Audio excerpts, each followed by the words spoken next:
इतनी चिंता न तो मैं करता हूँ न कोई कब की है। चिंता तो सिर्फ माइत्र मर्या जाना हुई थी, बाकी कोई पार्टियां तो। मैंने जब इस्तीफा दिया उससे पहले ही आदरणीय हनुमान जी बेनीवाल साहब से मेरी बात हुई थी। बाद में मैंने व्यक्तिगत विचार व्यक्त किया कि अपराधी के साथ मैं नहीं रहने वाला हूँ। मैं ये पार्टियां है लेकिन हम समाज का वही अंग है, हमारे संबंध वही के वही। बाड़मेर की राजनीति के समंदर से उठने वाला ज्वार भाटा जयपुर तक को प्रभावित करता है और कई बार तो दिल्ली तक भी यह ज्वार भाटा पहुंच जाता है। इस बार जो राजनीतिक तूफान जो ज्वार भाटा आया है उसने कहीं ना कहीं एक बहुत बड़े वोट बैंक को सोचने पर मजबूर किया है कि उन्हें क्या करना है। उदाराम मेघवाल बहुत बड़ा नाम है बाड़मेर की राजनीति में।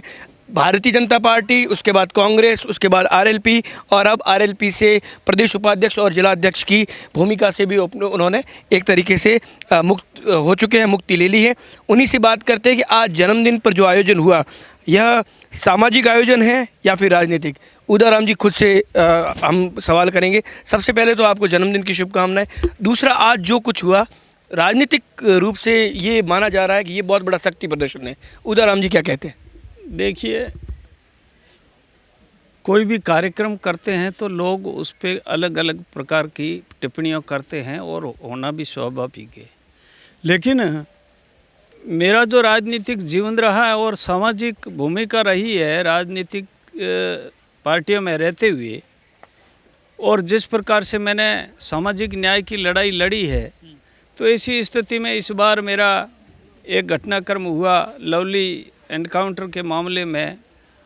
मैंने मेरा निजी विचार व्यक्त किया लेकिन पार्टी ने उसको अनुशासन की हीनता को मानते हुए मुझे नोटिस दिया और नोटिस में जो भाषा लिखी थी वो मेरे स्वाभिमान को अलाउ नहीं कर रही थी। ऐसी स्थिति में मैंने पार्टी का किसी की निंदा किए बगैर, हमारे सामान्य हनुमान जी बेनीवाल साहब और प्रदेश अध्यक्ष किसी को कोई उल्हाना दिए बगैर मैंने मेरे स्वाभिमान से समझौता नहीं किया और पार्टी की प्राथमिक सदस्यता और जो भी मेरे पास पद थे उनसे इस्तीफा दिया। उसके बाद में जिस प्रकार का जो अनुसूचित जाति लोग, पुलिस विभाग और तमाम जो 36 कौम के जो लोग थे जिनकी अलग विचार थे, उन लोगों ने जिस प्रकार से अपनी प्रतिक्रिया दी और जो पार्टी से जुड़े हुए लोग थे आरएलपी से, उनमें से कई जो लोगों ने मुझे वोट दिए थे उन्होंने अपनी प्रतिक्रिया दी, लेकिन मुझे उस प्रतिक्रिया से कोई ज़्यादा अचरज वाली बात नहीं, क्योंकि लोग अपनी बात रखते हैं। ये डेमोक्रेसी है और एक दूसरे की निंदा करना ये प्रजातंत्र की बढ़िया खूबी है।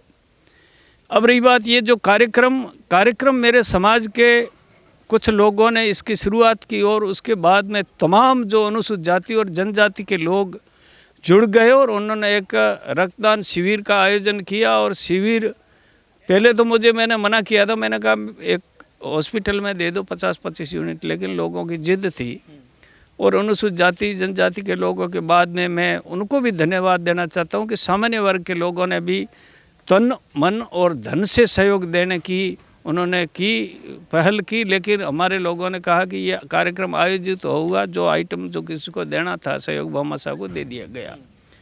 आज जो पथमेड़ा गौशाला के अंदर सामान्य लोन सिंह जी झाला ने बड़ी लापसी और बड़ा करके और मुझे वहाँ जाने का मौका मिला और बेसहारा और विकलांग गायों को जिस प्रकार से उन्होंने बांटा तो मुझे बेहद खुशी हुई। और उसके बाद में जिस प्रकार से हमारे लोगों ने, न तो कोई कागज़ पत्र था न किसी प्रकार का निमंत्रण था, सारे लोग जिसमें 36 कौम के लोग, जो कोई ऐसी जाति नहीं जो न तो ब्लड डोनेशन करने से पीछे रही और न कोई इस सभा की सहभागिता में पीछे रही। तो ऐसी स्थिति में ये लोगों का आशीर्वाद था और मेरे पर जो भरोसा पहले ही करते आए उस प्रकार का एक समाज का और अन्य जातियों का मेरे निर्णय लेने के बाद में लोगों ने और भी भरोसा बढ़ा और उन लोगों ने कार्यक्रम का आयोजन किया और लोगों ने लाखों रुपए जो आज हुए हैं खर्च, मतलब किसी को पता ही नहीं लगा कि कहाँ से आए। और कुछ लोग तो कहते रहे कि हमारा सहयोग नहीं लिया। बाड़मेर विधायक जो कांग्रेस से आते हैं वो आपके मंच पे थे, साथ ही साथ भारतीय जनता पार्टी के पूर्व विधायक तरुण राय कागा भी आपके मंच पे थे। शिव से भी जिनके सामने आपने चुनाव लड़ा वो भी यहाँ पर मौजूद थे। ऐसा लग रहा है कि कहीं ना कहीं राजनीतिक दल है वो ये मौका चूकना नहीं चाहते कि कहीं उधर हम मेघवाल को कोई दूसरी पार्टी नहीं ले जाए, सबसे पहले हम खुद ही उन पे आकर डोरे डालने शुरू कर दें। ऐसा नहीं लगता कि अब बहुत बड़ा निर्णय लेना पड़ेगा, क्योंकि सभी पार्टियाँ उम्मीद कर रही हैं कि एक बहुत बड़ा वोट बैंक है, उसके लीडर जो है वो उदाराम मेघवाल है और वो हमारे साथ आ जाए। देखिए, मैं पंचायत समिति का सदस्य का चुनाव ऊंडू से लड़ा, उसमें रिजर्व सीट से मेरा ही भाई बंद मेरे सामने चुनाव लड़ा था वहाँ का स्थानीय। और जो ही चुनाव हुए मैं प्रधान बना तो पहली बार उसके घर गया और उसको कभी भी मैंने अपने प्रतिद्वंदी के रूप में देखा ही नहीं। चुनाव एक हमारी सामाजिक परंपरा है प्रजातंत्र की, और उसको मैं कभी दुश्मन की नज़र से नहीं देखता हूँ, चाहे कोई भी किसी जाति का हो। और इसी क्रम में मेरा जो चुनाव था उसमें मैंने एक लाइन लिखी थी, मैंने कहा सामान्य अमीन साहब और सामान्य खमान सिंह जी दोनों ही अच्छे आदमी हैं, लेकिन मैं बुरा नहीं हूँ। मतलब कहीं भी व्यक्तिगत मैंने लांछन किसी पे नहीं लगाया, और आज भी मैं किसी भी व्यक्ति को अपना प्रतिद्वंदी नहीं मानता हूँ। चुनाव एक इस डेमोक्रेसी की एक पवित्र प्रक्रिया है जिसमें जनता को अवसर मिलता है। तो मैं पहले तो ये कहना चाहता हूँ कि कोई मेरे सामने चुनाव लड़ा न लड़ा, लेकिन उस समय भी मेरे बेहतरीन उनसे रिश्ते रहे थे, पहले भी और बाद में भी, आज भी है।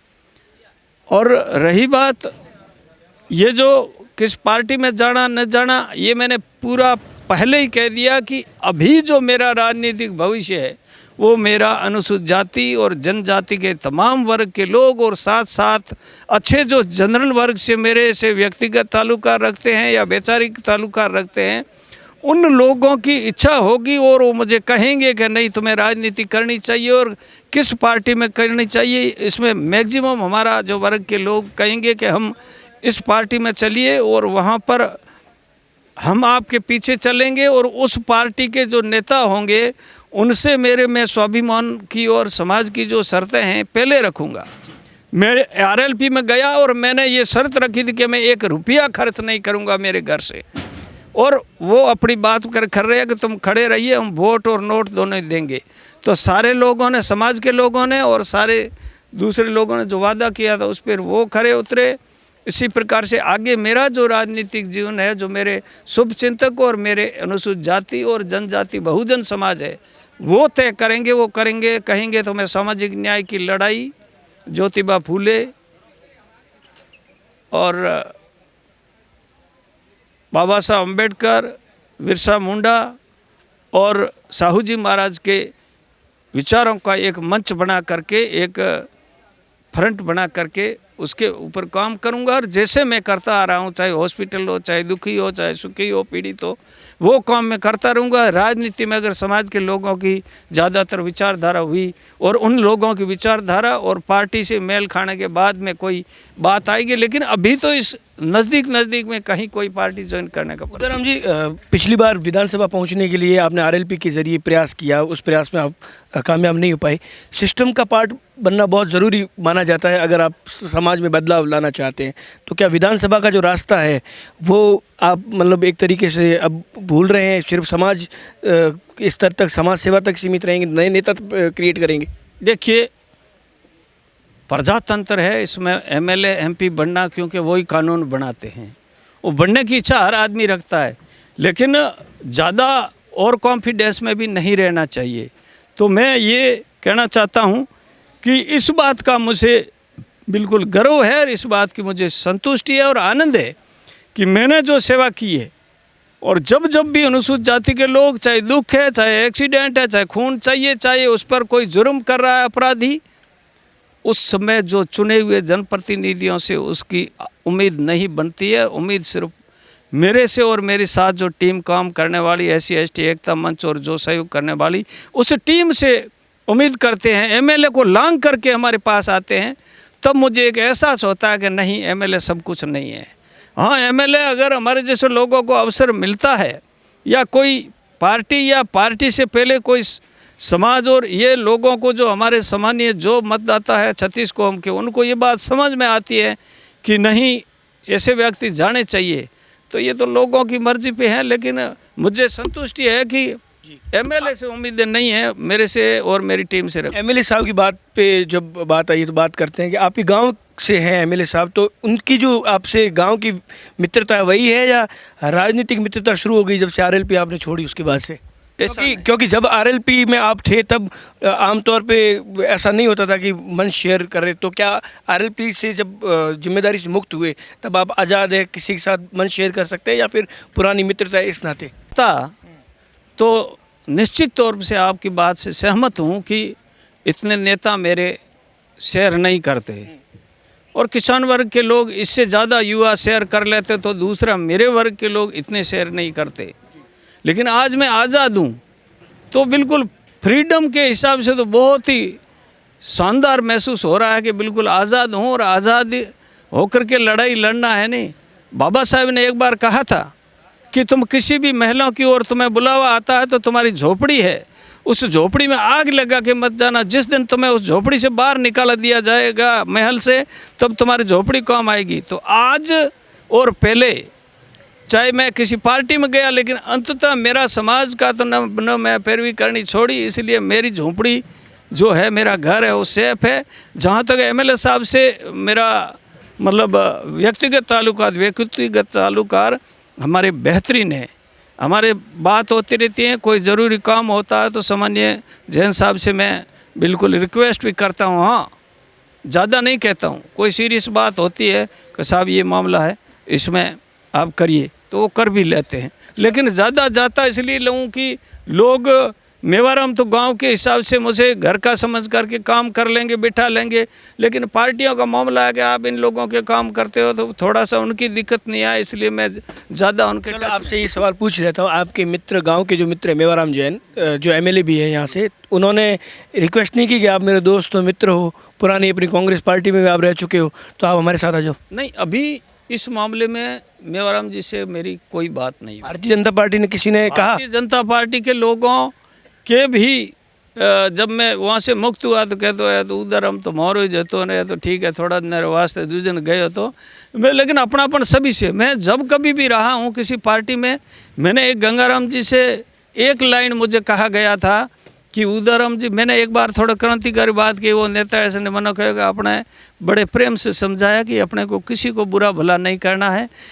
क्या पता आज अपन जिसकी क्रिटिसाइज कर रहे हैं उससे कभी काम नहीं पड़ जाए उस पार्टी से।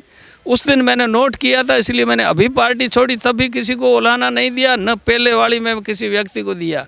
आरएलपी सुप्रीमो की विचारधारा और आरएलपी सुप्रीमो जो आपकी पार्टी पहले की थी, उसके जो चीफ है हनुमान बेनीवाल, उनसे वापस बात हुई जब आपने इस्तीफा दिया? और क्या उन्होंने ये कहा कि आप वापस सोचिए, आप हमारी पार्टी में रहिए, या पुखराज गर्ग या जो भी आपके आरएलपी के नेता है, उन्होंने किसी ने आपसे बातचीत का प्रयास किया कि उदाराम मेघवाल बहुत अच्छे नेता है, हमारे आरएलपी के जिलाध्यक्ष भी हैं, प्रदेश उपाध्यक्ष भी, वो कहीं दूसरी पार्टी में नहीं चला जाए? बात हुई कि नहीं से? मैंने जब इस्तीफा दिया उससे पहले ही आदरणीय हनुमान जी बेनीवाल साहब से मेरी बात हुई थी। मैंने मना किया था, मैंने कहा आप जोधपुर नहीं आए। वो आए, उसके बाद में दूसरी बार आए। दूसरी बार आने के बाद में मैंने व्यक्तिगत विचार व्यक्त किया कि अपराधी के साथ मैं नहीं रहने वाला हूं मैं, और मुझे ये सूट नहीं करता है। और फिर उन्होंने जो एक मुझे नोटिस दिया, और नोटिस को वायरल भी पार्टी ने किया। उसके बाद में जो मैंने इस्तीफा दिया, उसके बाद में सामान्य हनुमान जी बेनीवाल साहब की कोई प्रतिक्रिया नहीं आई, न तो मेरी कहीं निंदा की उस मामले को उन्होंने, न कहीं मैंने नहीं सुना कि कहाँ पर ये उठाया, न मेरे पार्टी के। हाँ, मेरे कार्यकर्ता जो यहाँ के जुड़े हुए हैं, चाहे उम्मीदवार जी है या दूसरे जो लोग हैं जो यहाँ के, उन लोगों ने, कईयों ने तो कुछ प्रतिक्रिया नाराज़गी की दी, तो कई लोगों ने बिल्कुल प्रेम से कहा कि नहीं आप हमें छोड़ के नहीं जा सकते, तो मिली जुली आई। लेकिन हमारे सुप्रीमो या हमारे प्रदेश अध्यक्ष ने किसी भी प्रकार की, प्रदेश अध्यक्ष का तो एक और बयान आया था कि उन्होंने पार्टी लाइन से हट के बयान दिया था, इसलिए हमने उनको नोटिस दे करके कारण बता नोटिस दिया था। लेकिन हमारे सुप्रीमो ने किसी प्रकार का कोई वक्तव्य दिया मेरी जानकारी में नहीं। आरएलपी से जब आप जुड़े थे, उसके बाद जब ये घटनाक्रम हुआ तो मन कहीं दुखी हुआ कि दो पार्टियां बदलने के बाद आरएलपी में गया जो नई पार्टी थी राजस्थान की, और वहाँ पर भी कम से कम उन मुद्दों पर जिन पे आपके विचार एकदम क्लियर है कि आप दलितों के साथ कोई गलत होना नहीं देना चाहते, किसी भी तरीके से अन्याय को सहन नहीं करते, तो कहीं ना कहीं पार्टी ने उस स्थिति में आपको अकेले छोड़ दिया और अपनी विचारधारा थोपने का प्रयास किया, इसलिए आपको छोड़ना पड़ा? देखिए, ये पार्टियां हैं, लेकिन हम समाज का वही अंग है। हमारे संबंध वही के वही है। सामान्य जाट समाज जिसने मुझे सबसे ज़्यादा वोट दिए थे, एक तो हमारे मेघवाल समाज ने और दूसरे भी लोगों ने दिए, लेकिन मैक्सिमम 2 जातियों ने दिए थे। मैं उनका पहले जितना रेस्पेक्ट करता था उतना ही आज करता हूँ। मेरे वही संबंध है। मुझे किसी ने लिखा कि आप हमें छोड़ के जा रहे, मैं पार्टी छोड़ के जा रहा हूँ, लेकिन मैंने आप लोगों को नहीं छोड़ा है। तो ये कोई बात ही नहीं है। इतनी चिंता न तो मैं करता हूँ न कोई कब की है। चिंता तो सिर्फ माइत्र मर्या जाना हुई थी, बाकी कोई पार्टियाँ तो आती जाती। कि जो लोग हैं, जो कार्यकर्ता या समर्थक हैं, जो अपने आप को समर्थक सोशल मीडिया बताते हैं, आपकी पार्टी के झंडों को जो लेके चलते हैं, उन लोगों का कहना है कि उदाराम मेघवाल ने पार्टी के साथ धोखा किया और उनका ये कहना है कि ये जो कदम है ये गलत उठाया। आपकी क्या प्रतिक्रिया रहेगी? देखिए, ये जो धोखा करने वाली बात, मैक्सिमम मैंने सर्वे किया, इसमें नाबालिग बच्चे थे प्रतिक्रिया देने वाले। और बच्चे नहीं, अगर बड़े भी होते तो ये डेमोक्रेसी है, कोई किसके बारे में कुछ भी लिखे तो उससे मैं कोई किसी प्रकार की नाराज़गी नहीं व्यक्ता हूँ। धोखा किसी से नहीं किया गया। पार्टी ने भी मुझे कुछ इस समाज से देखा था, उस लिहाज से लिया था। और मैंने भी सर्वे किया कि ये जो पार्टी ने अभी जिस प्रकार का स्टैंड लिया वो ठीक नहीं था और उससे हमारा वर्ग खिसक गया। तो हम समाज के ऊपर तो राजनीति करते हैं। आरएलपी में लगता है कि सलाहकार और दूसरे जो फैसला लेने वाले जो लोग हैं उनको ज़्यादा सोचने की या उनको परिवर्तन की ज़रूरत है? देखिए साहब, आज दिन तक तो मुझे कहीं दिक्कत आई नहीं, न तो मेरे ऊपर किसी हनुमान जी बेनीवाल साहब या गर्ग साहब ने नहीं थोपा। लेकिन ये ज़रूर उन्होंने चाहे चूक की या क्या हो उस पर तो मैं कुछ नहीं कहना चाहता हूँ। लेकिन दूसरी पार्टियों में ज़रूर लोग डरते हैं। मैंने तो कभी बीजेपी में रहा, कांग्रेस में रहा, आरएलपी में रहा, किसी पार्टी के किसी नेता के साथ में उठने बैठने से न तो कभी भेद किया, न मुझे कहीं भय रहा। और अब तो पूर्ण भय मुक्त भव भागा निर्भय हुआ, पूरी मोहरे मोहलेरी आस बादली बूठी हर्रे नामरी तो बीना रायमल दास आज़ाद पंछियों अभी, और अभी आज़ादी जीऊँगा। मेरा एक, अब चूंकि अंतिम दौर में हम इंटरव्यू ले जा रहे हैं तो आपसे ये जानना जरूर चाहूँगा कि अगर समाज ने कहा तो क्या पार्टियों को दरकिनार करके निर्दलीय भी चुनाव उदाराम मेघवाल लड़ सकते कहीं से? नहीं, ये अभी चुनाव लड़ने की बात नहीं। समाज क्या कहेगा या नहीं कहेगा, या मैं सामाजिक कार्यकर्ता के रूप में काम, मैंने समाज से आज भी कहा, मैंने कहा कि आप कहो तो मैं सामाजिक रूप से सामाजिक कार्यकर्ता के रूप में काम करूंगा। आपके पास पर्याप्त अपना समाज के प्रतिनिधि है तो मुझे तो आनंद आता है सामाजिक कार्य करने में। अगर समाज के लोग कहेंगे, अभी 2 साल पड़े हैं, उसमें लोगों में अगर चिंतन हुआ तो राय लेंगे, घूमते रहेंगे, अपने आप व्यू मिलता रहेगा। लेकिन मन मर्जी से कोई पार्टी नहीं ज्वाइन करूंगा। भले पार्टी आए मेरे घर पे टिकट भी रख दे नहीं और जीतने वाली सीट से भी रख ले, तो भी उदाराम मेघवाल समाज की परमिशन के बगैर चुनाव नहीं लड़ेगा। मेरा एक अंतिम सवाल है, केंद्र में मोदी जी की सरकार है, राज्य में कांग्रेस की सरकार है, आपको क्या लगता है कौन सी सरकार बेहतर काम कर रही है? अब जैसी कर रही है दुनिया सब बोल रही है, मुझे क्या कहना। आपको क्या लगता है कि आपको क्या लगता है आम आदमी एक सामाजिक कार्यकर्ता के नाते कि ये पार्टी जो है ये अगर सत्ता में आती है तो दलितों के, ST SC के जो पिछड़े लोग हैं उनकी हक के लिए काम करेगी? आपको क्या? मेरे से सब अच्छे हैं। मतलब पत्ते अभी तक क्लियर नहीं है, समाज जब कहेगा तब खोलेंगे। बिल्कुल ठीक है। बिल्कुल। उदाराम मेघवाल बहुत बड़ा, जैसा मैंने पहले भी कहा कि बहुत बड़ा राजनीतिक नाम है। इन्होंने आरएलपी से पिछली बार चुनाव लड़ा शिव से और वहाँ पर अपनी धमाकेदार चुनाव की रणनीति के बलबूते अच्छे वोट प्रतिशत प्राप्त किए। लेकिन आरएलपी को जब इन्होंने आज छोड़ दिया है तो आरएलपी के लिए काफ़ी चिंता का विषय बढ़ चुका है। कांग्रेस और भारतीय जनता पार्टी लगातार इस कोशिश में है कि उदाराम मेघवाल को वो अपने साथ लें, उनका हाथ पकड़कर वो आगामी चुनावों में आगे बढ़ें। लेकिन इन्होंने फिलहाल समाज पर छोड़ रखा है कि समाज जो कहेगा वैसे ही आगे रणनीति बनाई जाएगी। फिलहाल भविष्य के गर्भ में यह है कि उदाराम मेघवाल का राजनीतिक कैरियर किस पार्टी के साथ वापस शुरू होता है। कैमरा पर्सन जसराज के साथ दुरुख सिंह राजपुरोहित,